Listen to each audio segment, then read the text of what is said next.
স্বাগত ডিবিসি সংবাদে আপনাদের সাথে আছি অর্ঘমিত্র তরফদার। এবার জানাবো খবরের বিস্তারিত। সব দল নয়, ডিসেম্বরের মধ্যে নির্বাচন চায় একটি রাজনৈতিক দল। তবে এবছর নির্বাচন করতে গেলে তাড়াহুড়ো করা হবে, এমন মন্তব্য করেছেন প্রধান উপদেষ্টা ডক্টর মোহাম্মদ ইউনূস। বলেছেন, একটি সুষ্ঠু গ্রহণযোগ্য নির্বাচনের পর নির্বাচিত সরকারের কাছে ক্ষমতা হস্তান্তর করবেন তিনি।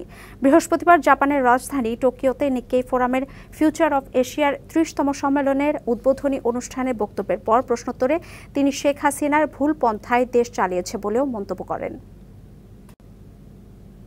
জুলাই আগস্ট গণ অভ্যুত্থানের পর নতুন বাংলাদেশের সরকার প্রধানের দায়িত্ব নেন ডক্টর মোহাম্মদ ইউনূস। সরকার গঠনের পর শুরু হয় নানা ধাপের সংস্কারের উদ্যোগ। একই সাথে আলোচনায় আসে নির্বাচনের প্রস্তুতির বিষয়ও। সরকার প্রধান বারবার ডিসেম্বর থেকে জুনের মধ্যে জাতীয় নির্বাচনের কথা বলে আসছেন। এই অবস্থায় জাপানের টোকিওতে অনুষ্ঠিত হল নিক্কেই ফোরামের ৩০তম সম্মেলন। উদ্বোধনী দিনে বক্তব্য রাখেন প্রধান উপদেষ্টা ডক্টর মোহাম্মদ ইউনূস। পরে প্রশ্নোত্তরে তিনি জুলাই আগস্টের গণহত্যার কথা উল্লেখ করে শেখ হাসিনার নানা অনিয়মের কথা তুলে ধরেন। বিগত দিনগুলোতে হাসিনা সরকার ভুল পন্থায় দেশ চালিয়েছে, যার পুনরাবৃত্তি আমরা আর করতে চাই না। তবে বিভিন্ন ক্ষেত্রে সংস্কার আগে প্রয়োজন। সুষ্ঠু ও গ্রহণযোগ্য নির্বাচনের প্রস্তুতি নিচ্ছেন জানিয়ে ডিসেম্বর থেকে জুনের মধ্যেই নির্বাচনের কথা পুনর্ব্যক্ত করেন তিনি। একটি অবাধ, সুষ্ঠু ও নিরপেক্ষ নির্বাচনের জন্য প্রস্তুতি নিচ্ছে বাংলাদেশ। আমাদের রাজনৈতিক কোনো অভিলাষ নেই। নির্বাচিত সরকারের কাছে ক্ষমতা হস্তান্তরই আমাদের লক্ষ্য। প্রধান উপদেষ্টা জানান, একটি রাজনৈতিক দল ডিসেম্বরের মধ্যেই নির্বাচন চায়, কিন্তু সেটি অনেক তাড়াহুড়ার ব্যাপার। নিক্কেই ফোরামের আলোচনায় অংশ নিয়ে একটি নতুন পৃথিবী গড়ারও আহ্বান জানান প্রধান উপদেষ্টা। তড়িঘড়ি করে নির্বাচন নয়, বরং একটি সুষ্ঠু ও গ্রহণযোগ্য নির্বাচনের প্রস্তুতি নিচ্ছে সরকার। জাপানের টোকিওতে এসে নিক্কেই ফোরামে এমন তথ্যই জানিয়েছেন প্রধান উপদেষ্টা ডক্টর মোহাম্মদ ইউনূস।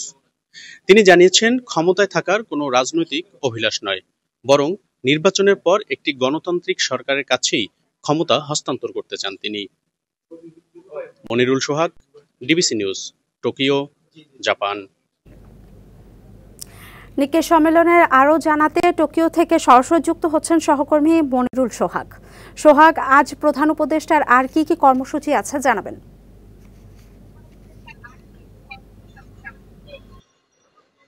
আপনি জানেন যে আসলে নিক্কেই সম্মেলনের যে প্রোগ্রাম আজকে ছিল, যে অনুষ্ঠান, সেখানে কিন্তু প্রধান উপদেষ্টা ডক্টর মোহাম্মদ ইউনূস মূলত তার বক্তব্যকে ঘিরেই কিন্তু আজকের অনুষ্ঠান আবর্তিত হয়েছে এবং সেখানে আসলে বাংলাদেশ প্রসঙ্গ ঘুরে ফিরে অনেক বড়ভাবে এসেছে এবং সেই বিষয়ে কিন্তু আমরা দেখেছি যে বাংলাদেশের নির্বাচন ব্যবস্থা, জুলাই গণ অভ্যুত্থানে হত্যাকাণ্ডের বিচার, সংস্কার, এই সব আলোচনাগুলো এসেছে এবং সরকার প্রধান কিন্তু একেবারে পরিষ্কার করে বলেছেন, ডিসেম্বর থেকে জুনের মধ্যে যে নির্বাচন করার কথা অতীতেও তিনি বলেছেন, সেটি আবার পুনর্ব্যক্ত করেছেন এবং বলেছেন একটি দল ডিসেম্বরের মধ্যেই নির্বাচন চাইলেও সেটি আসলে খুবই তড়িঘড়ি হয়ে যাবে এবং সেক্ষেত্রে আসলে যে সংস্কারগুলো জরুরি দরকার সেগুলো করা সম্ভব হবে না, এরকম ব্যাখ্যাই কিন্তু তিনি দিয়েছেন। এর পাশাপাশি কিন্তু আজ এবং আগামীকাল এই দুদিন প্রধান উপদেষ্টার এই জাপানে বেশ কিছু আরো অনুষ্ঠান রয়েছে। এর মধ্যে বেশ কয়েকটি দ্বিপক্ষীয় বৈঠক রয়েছে, সাইডলাইন বৈঠক রয়েছে এবং পাশাপাশি আজকে দুপুরে জাপানে থাকা ঢাকার যে দূতাবাস, সেই দূতাবাসের উদ্যোগে আসলে ব্যবসায়ীদের সাথে এক ধরনের মতবিনিময় এবং সেমিনার রয়েছে, যে সেমিনারের মধ্য দিয়ে আসলে বাংলাদেশ থেকে আরো কিভাবে দক্ষ জনশক্তি জাপানে আনা যায় সেই বিষয়ে কিন্তু আলোচনা হবে। আপনি জানেন যে আগামীকাল জাপানের প্রধানমন্ত্রীর সাথে সরকার প্রধানের বৈঠক রয়েছে এবং সেই বৈঠকে কমপক্ষে 1 লক্ষ বাংলাদেশিকে জাপানে কর্মের জন্য বা অন্যান্য কাজে বা অন্য যে কোনো বিষয়ে নিয়ে আসা যায় কিনা, অর্থাৎ যারা দক্ষ জনশক্তি তাদেরকে ভাষা শিখিয়ে হলেও জাপানে নিয়ে আসার এই বিষয়টি নিয়ে কিন্তু আলোচনা হবে এবং যেটি নিয়ে অগ্রগতি হতে পারে বলে প্রধান উপদেষ্টা কিন্তু এর আগেও জানিয়েছেন। তো সব মিলে আসলে জাপানের এই যে সফর, নিক্কেই ফোরামের সম্মেলনকে কেন্দ্র করে এই সফরের নিক্কেই ফোরামের যে অর্জন বাংলাদেশের, তার পাশাপাশি কিন্তু সাইডলাইন যে বৈঠকগুলো হবে সেই বৈঠক এবং এর মধ্য দিয়ে কিন্তু বেশ কিছু সমঝোতা স্মারক এবং চুক্তিও হচ্ছে বাংলাদেশের সাথে, সেগুলো আসলে সামনের দিনে বাংলাদেশকে এগিয়ে নিয়ে যাওয়া এবং জাপানের সাথে বাংলাদেশের দীর্ঘদিনের যে বন্ধুত্বপূর্ণ সম্পর্ক, সেই সম্পর্ককে আরো সামনে এগিয়ে নিয়ে যাবে। এবং এই সেমিনারে কিন্তু প্রধান উপদেষ্টা একটি বিষয় বলেছেন যে আগামীর বিশ্বের নেতৃত্ব দিতে হবে এশিয়ার এই দেশগুলোকে এবং সেইভাবে প্রস্তুত হওয়া, অর্থনৈতিকভাবে, সামাজিকভাবে এবং অন্যান্যভাবে সেই নির্দেশনামূলক বক্তব্য কিন্তু তিনি দিয়েছেন। তো টোকিওতে আমরা রয়েছি, নিশ্চয়ই এরপরে যে অনুষ্ঠানগুলো আছে, যে আয়োজনগুলো আছে এবং আগামীকাল যে আয়োজন আছে, বিশেষত জাপানের প্রধানমন্ত্রীর সাথে যে গুরুত্বপূর্ণ বৈঠক, এই বৈঠকের খবরগুলো কিন্তু আমরা নিশ্চয়ই দর্শকদের সামনে তুলে ধরবো। তো এই মুহূর্তে এই ছিল জাপানের টোকিও থেকে সবশেষ খবর। মনিরুল সোহাগ, ধন্যবাদ আপনাকে। কেজি প্রতি ঘুষের রেট ৭৫ পয়সা। টাকার ভাগ যাবে ঊর্ধ্বতন কর্মকর্তা থেকে সংশ্লিষ্ট বিভাগের মহাপরিচালক ও সচিবের হাতেও। ঘুষ লেনদেনের এই ঘটনা টাঙ্গাইলের ঘাটাইলের খাদ্য অধিদপ্তরের। ঘুষের রেট সারা দেশে কম বেশি একই। সে হিসেবে এক মৌসুমে সংঘবদ্ধ চক্রের পকেটে যাবে প্রায় ৮৫৫ কোটি টাকা। অনুসন্ধান করেছেন সোহেল তালুকদার। সরকারি খাদ্য গুদামে চাল বিক্রিতে দিতে হবে ঘুষ, আর সেই ঘুষের হার কত হবে তা নির্ধারণে বসেছে সভা। আমার কিন্তু আমি সব লোক দিয়ে লাগলাম, তাহলে আমার যদি না থাকে আপনারা যেভাবে অভিযোগের মতন বলছেন, শুনতে অবাক লাগলেও ঘুষের হার নির্ধারণের এই বিষয়টি চলে আসছে বছরের পর বছর ধরে। এমনই এক সবার খোঁজ মিলেছে ডিবিসি নিউজের অনুসন্ধানে। আমি না কিনলে আমার কিছু আসছি, যেহেতু এইটার মধ্যে চলে যেত না, কারণ মিল চললে আমি আপনার লগে মিললে কি আমার অফিসার বলবো তো আমার মিল থাকতে। টাঙ্গাইলের ঘাটাইলের খাদ্য অধিদপ্তরের গুদামের চুক্তিবদ্ধ মিল মালিকদের কাছ থেকে চাল সংগ্রহের সময় করা হয় নানা রকমের টালবাহানা।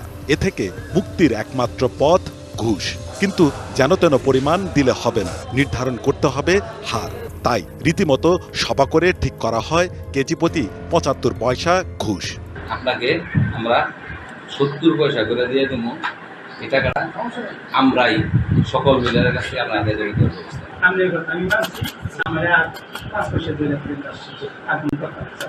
গোপনে রেকর্ড করা অডিও ক্লিপে জানা যায় ঘুষের টাকা যাচ্ছে কার কার পকেটে।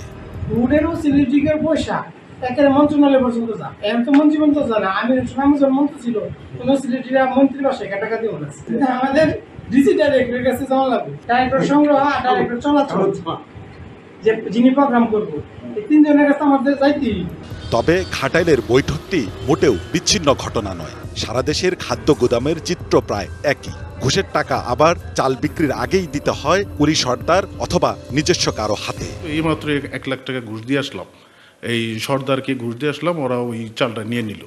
মানে ঘুষ না দিলে কোনো কাজই হচ্ছে না, দেশের কোনো কাজই না। আমরা যে ইন্টারভিউ দিতে আসছি, আমাদেরও মানে ভয়ভীতি থাকে এখানে যে আমরা কি ইন্টারভিউ দেবো, আমাদের কোনো হ্যারাসমেন্ট করবে কিনা। থাকবে আসছেন আপনারা কোরার ডিম করতে পারবেন, কিছুই করতে পারবেন না আপনারা। আমাদের সার সার করে হাতে পায়ে ধরতে হয়, ঘুষ দিতে হয়, মিটিং করে ঘুষ দিতে হয়। এর চেয়ে আর বাংলাদেশের স্বাধীন দেশ কি আছে আমাদের আর? ঘুষের রেট নির্ধারণের সভার কথা চালকল নেতা মনসুর স্বীকার করলেও বিষয়টি পুরোপুরি অস্বীকার করেন ঘাটাইলের খাদ্য গুদাম কর্মকর্তা রফিকুল ইসলাম ও কুলি সর্দার সাত্তার। উনি ওসিএলএসডি রফিকুল ইসলাম। না, তা তো আপনি শুনতেই পারছেন, এটা আমি আর কি বলবো। আপনার কাছে যেহেতু রেকর্ডিং আছে, ডকুমেন্ট আছে। আমি না কিছু জানি না, হইলে হইতে পারে কিন্তু আমি জানি না। জেলার যে প্রতিনিধি উনি আসছিল, চাউলের মান আরও কীভাবে আপগ্রেড করা যায়, এই জন্য ওনাদেরকে নিয়ে আমি মিটিং করছি। অন্তত এগুলো আসলে বর্তমান যুগে কিছু বোঝার কিছু উপায় না। অবশ্যই আমি যেটার সাথে জড়িত নাই, কেউ যদি এটা মিথ্যা ক্লেম করে তাহলে তো এটা আমি অস্বীকার করবো। গোপনে রেকর্ড করা অডিওর কণ্ঠ গুদাম কর্মকর্তার বলে নিশ্চিত করলেও এর দায় নিতে অস্বীকৃতি জানান উপজেলা খাদ্য কর্মকর্তা। হ্যাঁ, যেটা শুনলাম ওটা ওনার কণ্ঠই শোনা যাচ্ছে। আপনি যে বক্তব্যটা শুনেছেন, এটা সে কেন বলেছে, এটা কোন উদ্দেশ্যে বলেছে, এটা আমি জ্ঞাত না। চালকল মালিকদের অভিযোগ, দেশের প্রায় প্রতিটি খাদ্য গুদামেই রয়েছে ঘুষ চক্র। এক মৌসুমেই হাতিয়ে নিচ্ছে কোটি কোটি টাকা। তবে অভিযোগ অস্বীকার করেছেন অভিযুক্তরা।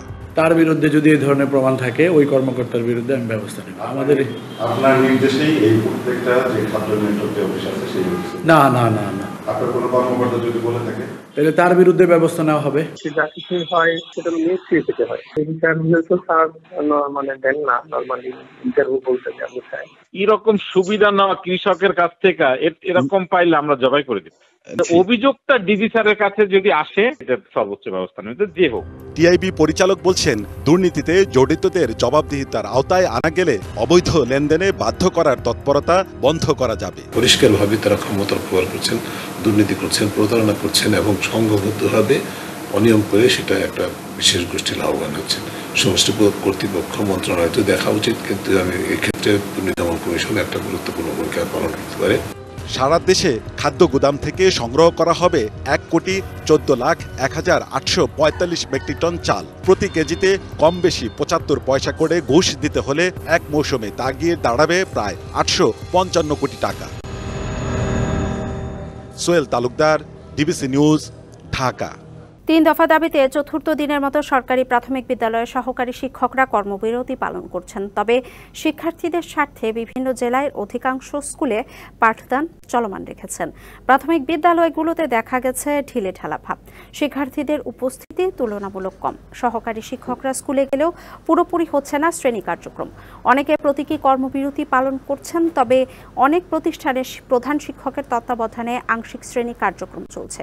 সহকারী শিক্ষক পদকে এন্ট্রি পদ ধরে একাদশ গ্রেডে বেতন নির্ধারণ সহ ৩ দফা দাবিতে ৫ই মে থেকে বিভিন্ন ধাপে কর্মবিরতি পালন করছেন শিক্ষকরা। আগামী বাজেটে ব্যক্তি করমুক্ত আয়সীমা বাড়ছে। চলতি অর্থবছরে পুরুষের করমুক্ত আয়সীমা ৩.৫ লাখ টাকা আর প্রবীণ ও নারীদের ৪ লাখ টাকা রয়েছে। এনবিআর সূত্রে জানা গেছে, এবার এই করমুক্ত আয়সীমা বাড়বে।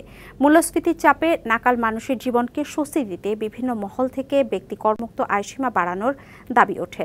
তাই ধনীদের উপর কর বাড়িয়ে মধ্যবিত্তকে মূল্যস্ফীতির চাপ থেকে সুরক্ষা দেওয়ার পরামর্শ দেন বিশ্লেষকরা। বিভিন্ন নাগরিক সেবায় কর শনাক্তকরণ নম্বর তথা টিআইএন জমা দেওয়া বাধ্যতামূলক করার পর গত কয়েক বছরে দেশে টিআইএনধারীর সংখ্যা উল্লেখযোগ্য হারে বেড়েছে। বর্তমানে টিআইএনধারীর সংখ্যা ১ কোটির বেশি হলেও রিটার্ন দাখিল করে অর্ধেকেরও কম। চলতি ২০২৪-২৫ অর্থ বছরে বাজেটে পুরুষের জন্য বছরে ৩.৫ লাখ টাকা পর্যন্ত আর নারীদের জন্য ৪ লাখ টাকা পর্যন্ত আয়কে করমুক্ত সুবিধা দেয়া হয়েছে। ব্যক্তির আয়ের উপর নির্ভর করে ৭টি স্ল্যাবে এই সীমা নির্ধারণ করা হয়েছে চলতি বাজেটে। তবে বছর জুড়ে চড়া মূল্যস্ফীতির ফলে জীবনযাত্রার ব্যয়ের চাপে নাকাল সাধারণ মানুষ। তাই ব্যক্তি করমুক্ত আয়সীমা বাড়ানোর পরামর্শ গবেষকদের। এবার মহার্ঘ ভাতা বৃদ্ধি করে সেইটি অ্যাডজাস্ট করার কথা বলা হচ্ছে, এমনকি তার থেকে বেশি করা হবে বলে বলা হচ্ছে ২০% হারে। কিন্তু সাধারণ যে যারা রয়েছেন সরকারি খাতের বাইরে, তাদের কিন্তু সেইভাবে আয় বৃদ্ধি ঘটে না, বরঞ্চ প্রকৃত আয় কমে যায়। সুতরাং সেই দিক থেকে করমুক্ত আয়সীমা বৃদ্ধি করলে শুধু সরকারি না, বেসরকারি খাতে বা যারা করজালের ভিতরে রয়েছেন তাদের সুবিধা হয়। এনবিআর কর্মকর্তারা বলছেন, এবার কিছুটা বাড়বে ব্যক্তির করমুক্ত আয়সীমা। এতে বিরাট সংখ্যক করদাতা করজালের বাইরে চলে যাওয়ার শঙ্কা রয়েছে। এক্ষেত্রে অন্য জায়গায় কর হার বাড়িয়ে তা সমন্বয় করা হবে। ব্যক্তির করমুক্ত আয়সীমা বাড়ানোর দাবিকে সমন্বয় করতে ধনীদের উপর কর বাড়ানোর উপর জোর দিয়েছেন গবেষকরা। বিভিন্ন স্ল্যাবের মাধ্যমে একেবারে উচ্চ আয় যারা রয়েছে, যারা অতি ধনী যারা রয়েছেন, তাদের উপরে উচ্চ হারে কর দেওয়া এবং মধ্যবিত্তকে কিছুটা স্বস্তি দেওয়ার যে ব্যাপারটা, সেই কাজটা করাটা জরুরি। একই সাথে ব্যক্তি করমুক্ত আয়সীমা নির্ধারণে স্ল্যাবের সংখ্যা বাড়ানোর পরামর্শ দিয়েছেন তারা। মেহের মনি, ডিবিসি নিউজ, ঢাকা। বৈরী আবহাওয়ার কারণে বরিশাল নৌবন্দরকে ২ নম্বর সতর্ক সংকেত দেখে অভ্যন্তরীণ রুটের লঞ্চ চলাচল বন্ধ রাখার নির্দেশ দিয়েছে বিআইডব্লিউটিএ। পরবর্তী নির্দেশ না দেওয়া পর্যন্ত এ আদেশ বলবৎ থাকবে। বঙ্গোপসাগরে লঘুচাপের কারণে গতকাল রাত থেকে বাতাসের সাথে বৃষ্টিপাত হচ্ছে বরিশাল সহ জেলার ১০ উপজেলায়। সকাল ৬টায় ২ নম্বর সতর্ক সংকেত দেখিয়ে বরিশাল নৌবন্দর থেকে ১৬টি রুটে ছোট লঞ্চ চলাচল বন্ধ করে দিয়েছে বিআইডব্লিউটিএ। এতে কিছুটা ভোগান্তিতে পড়েছেন বিভিন্ন গন্তব্যে যাওয়া সাধারণ যাত্রীরা।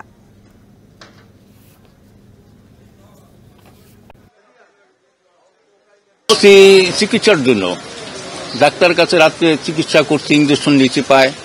এক বাসায় ছিলাম, উদ্দেশ্যেই আমরা এই লঞ্চ ঘাট আসছি, কিন্তু এখন বৈরী আবহাওয়ার জন্য তো যেতে পারছি না। কোথায় যাব, কোথায় থাকবো? আবহাওয়ার দমকা বাতাস সহ আবহাওয়াতে আসলে এখন ২ নম্বর সিগন্যাল চলতেছে। লঞ্চ চলাচল স্বাভাবিক রাখার কথা, কিন্তু দমকা হওয়া প্লাস বাস্তবিক পরিস্থিতির কারণে আমাদের উপকূলীয় এলাকা সহ আমাদের অভ্যন্তরীণ রুটের সমস্ত লঞ্চ চলাচল সকাল থেকে বন্ধ আছে। জেলায় জেলায় সংকট সমস্যা, তা থেকে উত্তরণের চ্যালেঞ্জ আর সম্ভাবনার কথা তুলে ধরতে চলছে ডিবিসি এক্সপ্রেস। বিশেষ এই আয়োজনে মতামত থাকছে তৃণমূল থেকে শুরু করে নীতি নির্ধারকদের। ডিবিসি এক্সপ্রেস আজ সারাদিন আছে মানিকগঞ্জ জেলায়। সিএসআরএফ নিবেদিত ডিবিসি নিউজের বিশেষ আয়োজন ডিবিসি এক্সপ্রেস আর সারাদিন রয়েছে মানিকগঞ্জ জেলায়। জেলায় জেলায় নানা সমস্যা, সংকট, তা থেকে উত্তরণের করণীয় ও সম্ভাবনা নিয়ে আমাদের এই আয়োজন। আমরা এই মুহূর্তে রয়েছি মানিকগঞ্জ সদরে। আমরা কথা বলবো এলাকার স্থানীয়দের সাথে, জানবো তাদের কি কি সমস্যা রয়েছে। আমরা যেটি জানতে পেরেছি যে আপনাদের এলাকায় গ্যাসের একটি সমস্যা রয়েছে, এটি কত বছর ধরে এবং কি কি সমস্যার সম্মুখীন হচ্ছেন গ্যাস না থাকায়? গ্যাসের সমস্যা এক যুগের উপরে চলছে। জনগণ এটা নিয়ে অনেক সমস্যা আছে, তাদের এলপি গ্যাস কিনে গ্যাস চালাইতে হচ্ছে, কিন্তু গ্যাসের বিল তো ঠিক মতো নিচ্ছে, অনেক জায়গায় গ্যাস লাইন কেটে দিয়েছে, কিন্তু এটার সমস্যা দিন দিন আরো বাড়তেছে কিন্তু কমতেছে না। এটা একটা সুষ্ঠু প্রতিকার দরকার। দিনে একেবারে আসে না নাকি সপ্তাহে? 24 ঘন্টার ভিতরে আসে না, 24 ঘন্টার ভিতরে আসে না, এক যুগের উপরে হয়ে গেল। ঠিক আছে, এটা নিয়ে আন্দোলন সংগ্রামও হয়েছে। আন্দোলন সংগ্রামে যে আমাদের আসছে চাচা আছে পাশেই, উনিও এটার উদ্যোক্তা ছিলেন, আমরাও ছিলাম। অনেক মানুষ ক্ষতিগ্রস্ত হচ্ছে।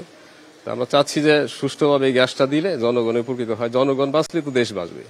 জনগণের কথা চিন্তা করেই দ্রুত এই গ্যাসের ব্যবস্থা করার জন্য আমি কর্তৃপক্ষকে অনুরোধ জানাচ্ছি। আমরা আরেকজন নাগরিকের সাথে কথা বলবো। আপনি বলবেন যে গ্যাস সংকটের ফলে আপনাদের কি কি সমস্যার সম্মুখীন হচ্ছেন? সিএনজি পাম্পগুলো থেকে গ্যাস নিতে পারছেন কিনা? বাসা বাড়ে, স্কুল শিক্ষার্থীরা, সবকিছু মিলিয়ে আর কি গ্যাস সংকটের তাদের যে সমস্যাগুলো ছিল কারণে আমরা ঠিক মতো অফিস আদালতে যেতে পারছি না, বাচ্চারা ঠিক মতো খানা পিনা বাসা থেকে করে যেতে পারছে না স্কুলে। এরপরে আমাদের বাসা বাড়িতে গ্যাস নেই, কিন্তু সিএনজি পাম্পে ঠিক মতো গ্যাস দেওয়া হচ্ছে আর কি, যে কারণেই বিভিন্ন মিল কারখানায় গ্যাস দিচ্ছে তারা, যে কারণে আমরা গ্যাস পাচ্ছি না আর কি। আর প্রতিনিয়তই আমরা বিল দিয়ে যাচ্ছি, কিন্তু আমরা কোনো গ্যাস পাচ্ছি না আর কি। তো আমরা চাই এর থেকে পরিত্রাণের উপায় আর কি, যে আমরা যেন ঠিক মতো গ্যাসটা পাই এবং আমাদের যে বিলগুলা ঠিক মতো দেই, ঠিক মতো যেন গ্যাসটা পাই, এটাই আমাদের জোর আবেদন আর কি তাদের কাছে আর কি, কর্তৃপক্ষের কাছে। ধন্যবাদ আপনাকে। আমরা আরো একজন নাগরিকের সাথে কথা বলবো, যিনি গ্যাস সংকটের জন্য কিন্তু মানিকগঞ্জ সদর পৌরসভা থেকে কিন্তু তিনি হাইকোর্টে একটি রিট করেছেন। তো রিটের বিষয়টি আপনারা কিভাবে, কখন, কবে নাগাদ করেছেন এবং এটিতে কোনো শুনানি হয়েছে কিনা? আমি মোহাম্মদ আরশেদ আলী। 80-র দশকের শেষের দিকে আমরা মানিকগঞ্জ গ্যাস পাই। দীর্ঘদিন আমরা খুব সুন্দরভাবে গ্যাস সরবরাহ পাইছি। 2012 সালের শেষের দিক থেকে আমাদের গ্যাস সরবরাহ কমে যেতে থাকে, আস্তে আস্তে এখন টোটাল বন্ধ করে দিয়েছে, কোনো গ্যাস নাই।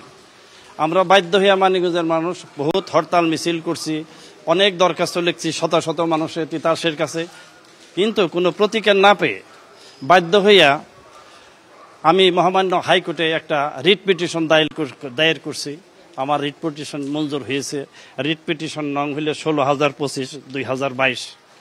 মামলাটা রেডি অবস্থায় আছে, চূড়ান্ত শুনানির অপেক্ষায় আছে, যে কোনো মুহূর্তে শুনানি হয়ে যাবে। ধন্যবাদ আপনাকে আমাদের সাথে যুক্ত থাকার জন্য। আমরা পরবর্তীতে দুপুর 2টায় আবার গ্যাস সংকট সহ, নদী ভাঙ্গন সহ আরো নানা যে সকল সমস্যা রয়েছে সেসব বিষয়ে কথা বলবো। ডিবিসি এক্সপ্রেসের সাথেই থাকুন। জাতিসংঘ শান্তিরক্ষী দিবস আজ।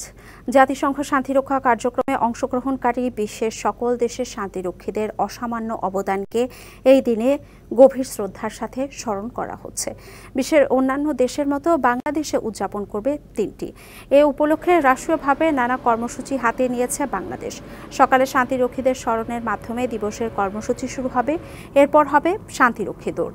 পরে বাংলাদেশ চীন মৈত্রী সম্মেলন কেন্দ্রে আয়োজিত অনুষ্ঠানে আহত শান্তিরক্ষীদের জন্য সংবর্ধনা এবং জাতিসংঘ শান্তিরক্ষা কার্যক্রমের উপর বিশেষ উপস্থাপনার আয়োজন করা হয়েছে।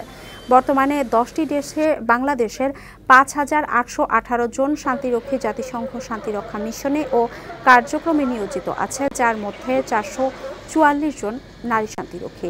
শুরু থেকে এ পর্যন্ত জাতিসংঘ শান্তিরক্ষা মিশনে বাংলাদেশের সর্বমোট 168 জন শান্তিরক্ষী শহীদ হয়েছেন। বিশ্বের অন্যান্য দেশের পাশাপাশি বাংলাদেশেও যথাযোগ্য মর্যাদায় উদযাপিত হচ্ছে আন্তর্জাতিক শান্তিরক্ষী দিবস। দিবসটি উপলক্ষে সকালে চট্টগ্রামে বাংলাদেশ বিমান বাহিনী ঘাঁটি জহুরুল হকের ব্যবস্থাপনায় পিস কিপার্স ডে রান 2025 অনুষ্ঠিত হয়। বিমান বাহিনী ঘাঁটি জহুরুল হক চট্টগ্রামের এয়ার অধিনায়ক air vice marshal Haider Abdullah প্রধান অতিথি হিসেবে উপস্থিত থেকে বেলুন, ফেস্টুন ও কবুতর উড়িয়ে অনুষ্ঠান উদ্বোধন করেন। বক্তব্যে জাতিসংঘ শান্তিরক্ষা মিশনে বাংলাদেশের ভূমিকা এবং অবদানের কথা তুলে ধরেন তিনি। সশস্ত্র বাহিনী ও বাংলাদেশ পুলিশের প্রতিনিধি, বিভিন্ন শিক্ষা প্রতিষ্ঠানের শিক্ষার্থী, বাংলাদেশে নিযুক্ত জাতিসংঘের সংস্থাগুলোর প্রতিনিধি, আন্তঃবাহিনীর বিভিন্ন সংস্থা এবং গণমাধ্যম কর্মীরা অনুষ্ঠানে অংশ নেন। ডিবিসি সংবাদ এই ছিল এখনকার মতো। ডিবিসি নিউজের সংবাদগুলো পড়তে ভিজিট করুন dbcnews.tv আর ভিজিট করুন ডিবিসি নিউজের ফেসবুক পেজ এবং ইউটিউব চ্যানেল। ডিবিসির সঙ্গেই থাকুন।